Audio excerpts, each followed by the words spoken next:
Okay. Operation green hunt అప్రతిహతంగా విజయవంతంగా జరుగుతోందని కేంద్ర ప్రభుత్వం తలపోస్తున్నటువంటి తరుణంలో నక్సల్స్ వ్యతిరేక పోరాటానికి చాలా పెద్ద ఎదురుగడ్డ తగిలింది. మరో 2-3 సంవత్సరాల్లో మావోయిస్టులను పూర్తిగా నిర్మూలిస్తామని కేంద్ర హోంమంత్రి చిదంబరం చెప్పి వారం కూడా తిరగలేదు. ఛత్తీస్గఢ్లోని దంతేవాడ ప్రాంతంలో మావోయిస్టులు దాదాపుగా 75 మంది సిఆర్పీఎఫ్ జవాన్లని హతమార్చారు. ల్యాండ్ మైన్ తట్టుకునేటువంటి వాహనాన్ని పేల్చేశారు. దాదాపుగా 1000 మంది మావోయిస్టులు సంఘటనా స్థలం దగ్గర మోహరించారు. వాహనం పేల్చిన తర్వాత ప్రాణాలతో నెమ్మదిగా బయటపడుతున్నటువంటి కొంతమంది జవాన్ల మీద కూడా కాల్పులు జరిపి వారిని చంపేశారని ఇప్పటివరకు వస్తున్నటువంటి వార్తలు మనకు తెలియజేస్తున్నాయి. యాంటీ ఎయిర్ క్రాఫ్ట్ గన్స్, విమానాల మీద కాల్పులు జరిపే తుపాకులు కూడా మావోయిస్టులు ఇవాళ వినియోగించినట్టుగా తెలుస్తోంది. ఎక్కడో ఘోర తప్పిదం జరిగిందని ఒప్పుకుంటూనే ఈ దాడి మావోయిస్టుల ఆటవిక పాశవిక స్వభావానికి సంకేతమని హోంమంత్రి చిదంబరం తీవ్రంగా ఖండించారు. 1000 మంది మావోయిస్టులు ఒక చోట ఉంటే ఆ మాత్రం ఆచూకీని నిఘా గూఢచర్య వర్గాలు కనిపెట్టలేకపోవడం భద్రతా నిపుణులను ఆశ్చర్యపరుస్తోంది. ఈ దుర్ఘటనకు దారితీసినటువంటి పరిస్థితులు ఏమిటి, నిఘా గూఢచర్య వర్గాల వైఫల్యం ఇందులో ఎంతవరకు ఉంది, ప్రభుత్వాల భద్రతా దళాల నక్సల్స్ వ్యతిరేక వ్యూహంలో ఏవైనా దోషాలున్నాయా అనే అంశాలని ఇవాళ విశ్లేషిద్దాం. మనం చర్చను ప్రారంభించుకునే ముందు ఈ ఘటన గురించి, దుర్ఘటన గురించి కేంద్ర హోంమంత్రి చిదంబరం అలాగే ఛత్తీస్గఢ్ ముఖ్యమంత్రి శ్రీ రమణ్ సింగ్ ఏమన్నారో వారి మాటల్లో సాగిద్దాం. Chhattisgarh and the CRPF that they have together planned this operation and they have mobilized both the state forces and the CRPF, but something has gone very wrong. They seem to have walked into a camp or a trap set by the Naxalites. Casualties are quite high and I'm deeply shocked. I'm sorry for those who lost their lives, but this shows the savage nature of the CPM-Maos, the brutality and the savagery which they are capable of.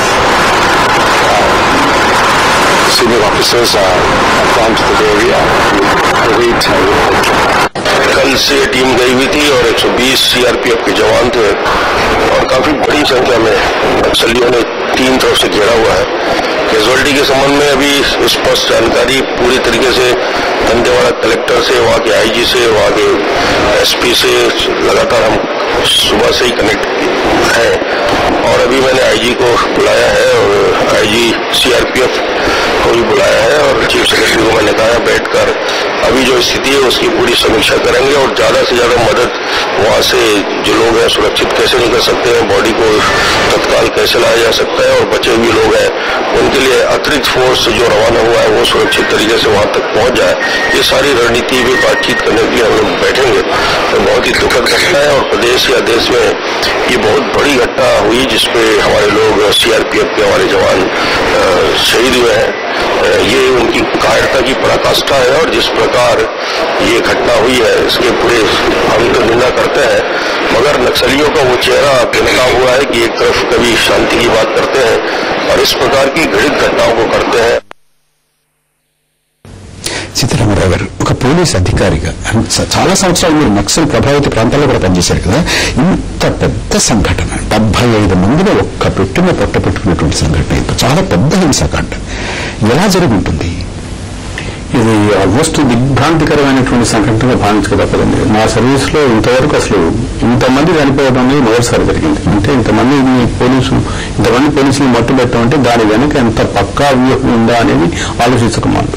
ఇవాళ దురదృష్టవశాత్తు ఇందాక ఇప్పుడు చెప్తున్నటువంటి విషయాల గురించి మనం ఆలోచించినప్పుడు వాళ్ళు యాక్చువల్గా ట్రాప్ వాళ్ళు పోయింది ఏమిటంటే ఏదో ఒక పని మీద పోతున్నాం అనేది అట్లాంటి పరిస్థితుల్లో కూడా జరిగిందంటే దీనికి యాంటిసిపేషన్ లేకపోవడం, ప్రిపేర్డ్నెస్ లేకపోవడం.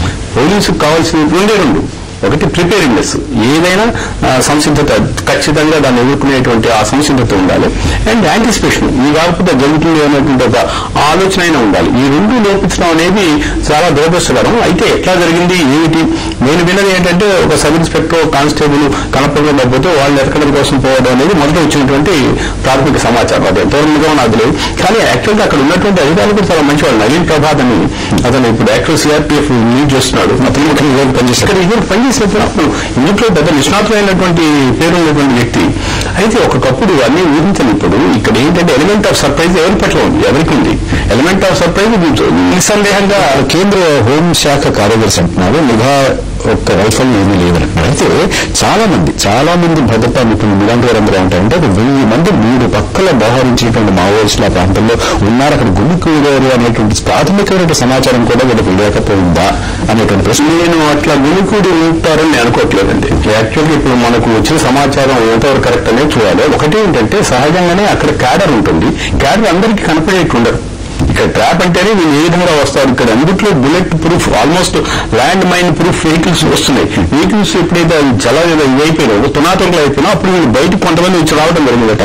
వాళ్ళ మీద కూడా మళ్ళీ ఫైరింగ్ జరగడం అంటే దాన్ని యాంటీ ఎయిర్ క్రాఫ్ట్ అనేది అది కూడా నేను యాక్చువల్గా వచ్చినటువంటి సమాచారం ఎంత కరెక్టో నాకు తెలియదు. నిజంగా అది వాళ్ళు ఉపయోగిస్తే మాత్రం చాలా టెక్నాలజికల్ గా చాలా పెద్ద ఎత్తున వాళ్ళు ఉన్నట్టుగా మనం నిస్సందేహంగా సాంకేతిక పరంగా వాళ్ళు ముందుకు అడిగేశారని చెప్పలేదు. యాక్చువల్గా పోలీసులు లేవు అట్లాంటి దురదృష్టకరమైన సంఘటనలు జరిగినప్పుడు ఒకటేంటంటే సానుభూతి పరులు అంటే నక్సలైట్లకు సానుభూతి పరులు ఆ విలేజెస్ వీళ్ళందరూ కూడా సంఘటనలు జరిగిన తర్వాతనో జరుగుతున్నప్పుడు గురిపెట్టడం అనేది సహజం. వాళ్ళు చూసి 1000 మంది అనేది అనుకోవటం. అందుట్లో ఇంకోటి ఏంటంటే అక్కడికి పోయి ఎవరు చూశారు? ఇప్పుడు మీరు కేవలం ఒక సమాచారం ఎవరో ఇచ్చినటువంటి వాళ్ళు దాన్ని బేస్ చేసుకుని కానీ ఇక్కడ రేపటి దాకా ఈ రాత్రి కాకుండా రేపటి దాకా ఉన్నతాధికారులు అక్కడికి పోవడం కూడా సంభవం కాదు. కాబట్టి ఇది దాకా ఇంకో ట్రాప్ ఉంటుంది. ఇలాంటివన్నీ ఆలోచించాల్సినటువంటి పరిస్థితి. ఇది ఒక్కటి ఏంటంటే ఇది మరి నిస్సందేహంగా పోలీసుల వైఫల్యాన్ని అర్థం పెట్టినట్టుగా చూపిస్తున్నది. కానీ ఒకటి ఏంటంటే ఇక్కడ చిదంబరం నిన్న మొన్న చేసినటువంటి ఆ ప్రకటన ఉన్నాయి చూసారా, అది అగ్నికి అజ్యం తోడైనట్టుగా ఉంది. ఎందుకంటే అట్లా అనాల్సినటువంటి అవసరం లేదు. 2 ఏళ్లలో 3 ఏళ్లలో ఒక బాధ్యత పదవిలో ఉన్నటువంటి వారు అనవసరంగా మాట్లాడటం వల్ల వాళ్ళని రెచ్చగొట్టిన తీరులో ఉంది. ఇక్కడ పోలీసులు కూడా ఇప్పుడు ఏంటంటే హింస ప్రతిహింస. నా ప్రభుత్వం హింస చేసింది కాబట్టి మేము ప్రతిహింస చేస్తాం, మీరు ప్రతిహింస చేస్తున్నాం కాబట్టి మేము ఎన్కౌంటర్ చేస్తాం. ఇట్లాంటి వల్ల చివరికి మధ్యలో నలిగిపోతున్నది ఎవరంటే ప్రజలు, సామాన్య ప్రజానీకం. వీళ్ళని గురించి ఎవరు పట్టించుకోవట్లేదు. ఇప్పుడు యాక్చువల్లీ చర్చలని స్టార్ట్ చేయబోతున్నట్టు నిజంగా రాష్ట్రపతితో చర్చలు అనిపించారు. లోక్సభలో చెప్పినప్పుడు అందరం మాలాంటి వాళ్ళని చాలా సంతోషపడ్డాం. చర్చలకు ఏమి ప్రాతిపదిక ఉంటే బాగుంటుంది, ఏ విధంగా ఎజెండా రూపొందించుకోవాలనేటువంటి విషయాన్ని వదిలిపెట్టి మేము సిద్ధమే 72 గంటలు మేము ఖచ్చితంగా యుద్ధ విరమణ దాన్ని పాటిస్తాం, ట్రూస్ అనేది పాటిస్తాం అట్లాంటివి అని చెప్పారు, కాల్పుల విరమణ. కానీ ఇమీడియట్ గా మళ్ళీ ఈ టెలిఫోన్ నెంబర్స్ ఉన్నామన్నారు. అంటే వాళ్ళు ఏమన్నారంటే ఇందులో ఒకటి ఏంటంటే భద్రతకు సంబంధించినటువంటి పోలీసులు సంసిద్ధతకు సంబంధించినటువంటి వ్యవహారం, నిఘాకు సంబంధించినటువంటి వ్యవహారం, సమాచారానికి సంబంధించినటువంటి వ్యవహారం అదొక అంశం. అయితే మీరు చెప్పినట్టుగా రాజకీయానికి సంబంధించినటువంటి రాజకీయ నిర్ణయం తీసుకోవడానికి సంబంధించినటువంటి వాటిలోకి వెళ్లే ముందు రవి గారు మీకు ఒక్కసారిగా ఈ సంఘటన మీ దృష్టికి రావడానికి ఏమనిపించింది? అక్కడ ఆ సంఘటన నుంచి మీకు అందినటువంటి మీకు వచ్చినటువంటి సందేశం ఏమిటి? ఏం జరుగుతోంది అక్కడ జరిగినటువంటి ఈ రెండు శక్తుల మధ్య జరుగుతున్నటువంటి పోరుకు సంబంధించినటువంటి ఆలోచన మీకు వచ్చింది? మావోయిస్టులకు సాయుధ బలగాలకు మధ్యన సాగే పరస్పర హరణోద్యోగం అనేది ఇదివరకు ఉన్నటువంటి స్థాయి కంటే చాలా తీవ్రతరమే ఒక ఊహాతీత స్థాయికి చేరింది. ఈ మారణ హోమాలు, మారణ వ్యూహాలు అనేవి చాలా భయానకమైనటువంటి స్థాయికి వచ్చాయి. తుపాకీ గొట్టం ద్వారా రాజ్యాధికారం సిద్ధిస్తుందన్న స్థితి నుంచి మందు పాత్రల ద్వారా మావోయిజం సంక్రమిస్తుందనేటటువంటి ఒకనొక అమానుషమైనటువంటి వ్యూహం అంచులకు మావోయిస్టులు చేరుతూ ఉన్నారు. ప్రభుత్వము రాజ్యం ఎట్లాగో రాజ్యం స్వభావం తెలిసిందే. రాజ్యాన్ని సవాల్ చేసేంత బలమైన విప్లవోద్యమం వాళ్ళు దేశంలో నిర్మించారని కానీ అలాంటి విప్లవోద్యమం దరిదాపుల్లో ఉన్నారని కానీ వాస్తవికమైనటువంటి అవగాహన కలిగిన వాళ్ళు ఎవరు కూడా భావించరు. వాళ్ళకు ప్రత్యేకమైన సిద్ధాంతం ద్వారా ఏదో మేము చేస్తాం కొన్ని చోట్ల అని అంటున్నారు. వాళ్ళకి నల్లమలలో ఇప్పుడు విప్లవ కేంద్రం, నల్లమల నుంచి తరలి ఛత్తీస్గఢ్ పోతే అది విప్లవ కేంద్రం, అక్కడి నుంచి లాల్గఢ్లో ఏదైనా గంటలు అది విప్లవ కేంద్రం. విప్లవ కేంద్రాలు అంత తేలిగ్గా మారేవి కాదు. సమస్య ఏంటంటే ప్రభుత్వానికి ఒక విధమైనటువంటి సమగ్రమైన వ్యూహం, సామాజిక దృక్పథం, రాజకీయ సంకల్పం లేవు.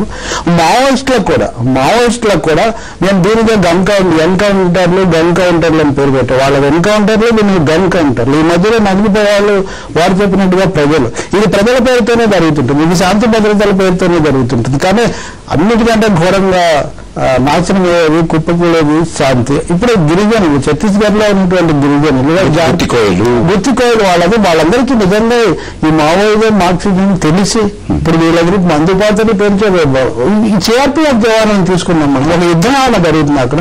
ఒక యుద్ధం జరుగుతున్నప్పుడు భారీ ఎత్తున అటు ఇటు కూడా నేల కొరగడం జరుగుతుంది. ఒక మందు పాత్ర పెట్టేసి ఒక 100 మందిని అప్పటికప్పుడు, అది ఏ విధమైనటువంటి యుద్ధ వ్యూహం ప్రకారం చూసినా, మామూలు సైద్ధాంతిక కోణాల నుంచి చూసినా కానీ ఇది ఒక హతాశలు చేసి ఎదుటి వాళ్ళని బేతావహంలో లేవనెత్తి మేము సజీవంగా ఉన్నాము, మా అస్తిత్వం మా జోలికి వస్తే మేము ఇలాంటి మారణ హోమాలు సృష్టిస్తామని హెచ్చరిక ఇవ్వడానికి ఇలాంటి పరిస్థితుల్లో కేవలం చాలా సంయమనం కదా, వాస్తవంగా సమర్థంగా సంయమనంగా సీతారామరావు అంటే రెచ్చగొట్టేటటువంటి మాటలు మాట్లాడకుండా రెచ్చగొట్టే మాట్లాడుతూ బాధ్యత రహితంగా మా చిదంబరం మాట్లాడిన తీరు మటుకు కొంత ఉంది. ఇప్పుడు రాష్ట్రాలను రవి గారు మీరు మాట్లాడాల్సింది ఒక్క క్షణం. మనతో మాట్లాడడానికి ఇదివరకు కాశ్మీర్లోని, తర్వాత ఈశాన్య రాష్ట్రాల్లోని పనిచేసినటువంటి మాజీ సైనిక ఉన్నతాధికారి లెఫ్టినెంట్ జనరల్ ఏఆర్కే రెడ్డి గారు ఉన్నారు. ఫోన్ లైన్ లో అందుబాటులో వచ్చారు. రెడ్డి గారు నమస్కారం అండి. ఏఆర్కే రెడ్డి గారు, చాలా చాలా పెద్ద హింసాకాండ, 75 మంది సిఆర్పీఎఫ్ జవాన్లు ఒక్కసారిగా మట్టు పెట్టబడ్డారంటే అసలు ఇది ఎలా సాధ్యం?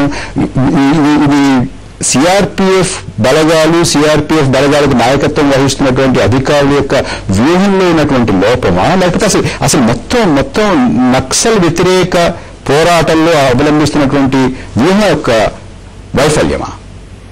ఇది అన్ని కలిసిన ఇదండి. ఫస్ట్ లాంగ్ టర్మ్ లో ఈ లాల్గఢ్ లో, వెస్ట్ బెంగాల్ లో జరిగేదానికి రిటాలియేషన్ ఇక్కడ జరుగుతుంది, ఫస్ట్ పాయింట్. సెకండ్ ఏంటంటే ఈ సిఆర్పిఎఫ్ లీడర్షిప్, ఇంటెలిజెన్స్, ట్రైనింగ్, ఈ 4 విషయాలు కనుక తీసుకుంటే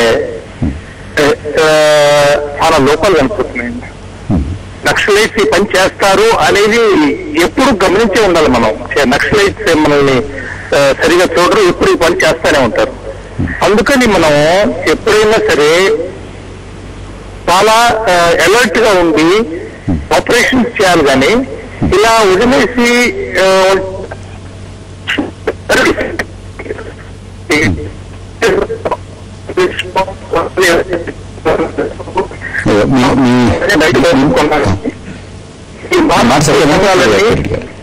చెప్పండి, మానవ హక్కుల సంఘాలు వాళ్ళు ఇప్పుడు వీళ్ళకి యూనిఫార్మ్ ఫోర్సెస్ ఇట్లా జరిగినప్పుడు వాళ్ళు ముందుకు రారేంటి?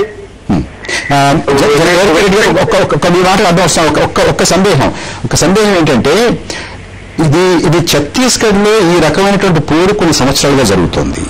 సల్వా జుడుం పేరుతోటి ప్రభుత్వం కొంతమంది ప్రోత్సహిస్తోంది. అక్కడ చాలా పెద్ద ఎత్తున హింసాకాండ జరుగుతోంది అనేటువంటి మాట ఉంది. అక్కడ ఇది కొత్తగా వచ్చినటువంటిది కాదు.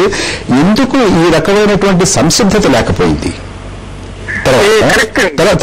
తర్వాత అక్కడ దాదాపుగా 1000 మంది మావోయిస్టులు అక్కడ మోహరించి ఉన్నారు, సమీకరించబడి ఉన్నారు అనేటువంటి వార్తలు కూడా వస్తున్నాయి కదా. అంటే ఒక మైండ్ ప్రూఫ్ వెహికల్ పేలిపోవడం ఏమిటి? Anti air craft gun Naxals మావోయిస్టులు ఉపయోగించడం ఏమిటి? ఇది వారి బలాన్ని ఎంతవరకు తెలియజేస్తుంది? అలాగే ప్రభుత్వం, భద్రతా దళాల యొక్క అంటే అన్ప్రిపేర్డ్నెస్ అదెంతవరకు తెలియజేస్తుంది?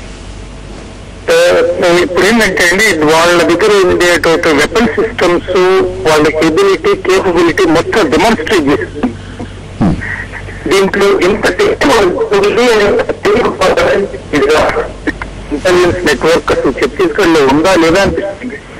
మనం ఒకప్పుడు నల్లమల్లి ఫారెస్ట్ లో మన దగ్గర వెళితే అక్కడ ఉండే 23 మందిని పట్టుకోలేదని చెప్పి 4 రోజులు మనం ఘర్షణ పడ్డాం. ఇక్కడ ఇంత 1000 పీపుల్ వచ్చి ఇట్లా చేశారు అంటే ఇంత, అది కూడా ఆధునిక యంత్రాంగంతో వచ్చారు, వెపన్ సిస్టమ్స్ తోటి వచ్చారు, ఇంటెలిజెన్స్ తోటి వచ్చారు, ఇంతమందిని చంపేశారంటే చాలా బాధగా ఉంది. ఈ లీడర్షిప్ లేదు, ఒక ఇంటెలిజెన్స్ లేదు, ట్రైనింగ్ కూడా ఏం లేదని అనిపిస్తాం. ఊరికే గొర్రెల మందల్లాగా పోవటం, అక్కడ ఇది కావటం, అదొక విషయం అండి. రియాక్షన్ పాయింట్ ఆఫ్ వ్యూలో తీసుకుంటే there should be no mercy అండి. ఎక్కడ ఎవరున్నా సరే, ఇక్కడ లేకపోతే ఎక్కడ ఎవరెవరు వచ్చారు, entire cooling operations must continue in massive scale. ఎవరు పట్టుకున్నా సరే వెంటనే criminal justice must done fast. ఇట్లా కాదు, డ్రాగ్ చేయటం కూడా కాదు, పట్టుకుంటే వెంటనే జస్టిస్ జరిగిపోవాలి. ఇట్లా లేకపోతే నాలుగడుగు జరిగి అయిపోయిందా ఇంకో సో మీ వాయిస్ బ్రేక్ అవుతుంది. దాని ఏఆర్కే రెడ్డి గారు మాతో మాట్లాడినందుకు మీ అభిప్రాయం తెలియజేసినందుకు ధన్యవాదాలు. ఇప్పుడు ఒక చిన్న విరామం తీసుకున్న విరామం తర్వాత ఈ అంశం మీద మరికొంచెం లోతుగా విశ్లేషిద్దాం.